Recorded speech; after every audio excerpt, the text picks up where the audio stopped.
Welcome to Synthsei.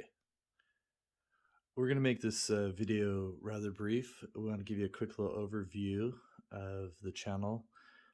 We thought what a better place to start than the MPC Live 2. So we'll just give you a quick little overview of some pros and cons, see if this might be something that might be of interest to you or not. Some of the cons, I guess the price would be a good starting point. Compared to the MPC ONE, in the used market, you're probably looking at a couple $250 more, maybe even $300 more on average. New, this can retail for like up to about $1,300, $1,299. But in the used market, you could probably get it for about $750, give or take.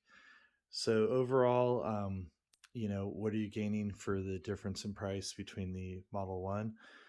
You're getting more ins and outs as far as connections. In terms of MIDI, you have 2 MIDI channels.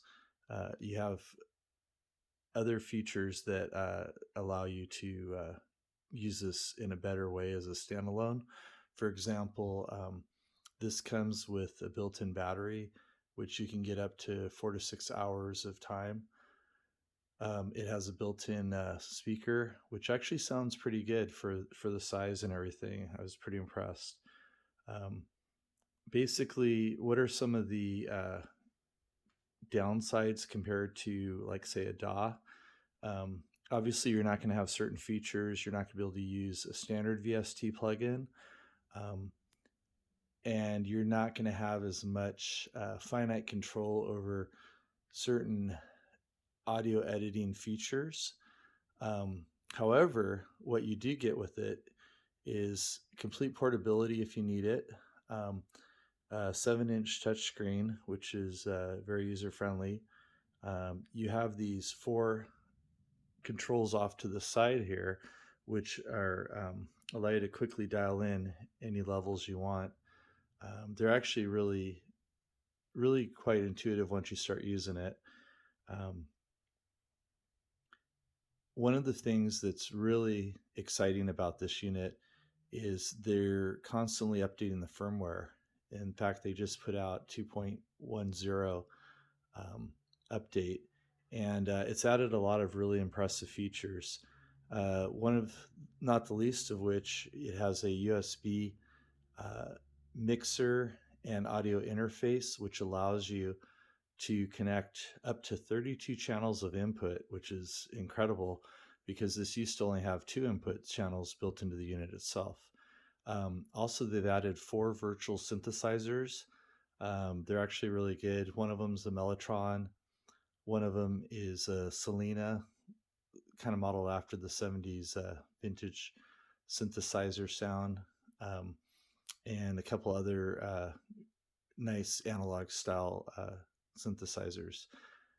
In addition to that, they've added a lot of great effects, special effects. Really, when you look at the total number of effects, it's really impressive. They have audio harmonizers, pitch correction effects. The list goes on and on, but I want to keep this video pretty short just as a quick intro. So I would say overall, depending on what your needs are, if you're looking at a good way to get away from always being in front of the DAW, this is a great way to integrate hardware. You have, not only do you have a lot of good MIDI controls for all the channels, you have, but in addition to that, you have CV outputs, so you can control all your modular Eurorack gear, or anything else that would require that. And so anyway, overall, I've been very impressed with it. I've kind of just done a quick dive into it over the last few weeks.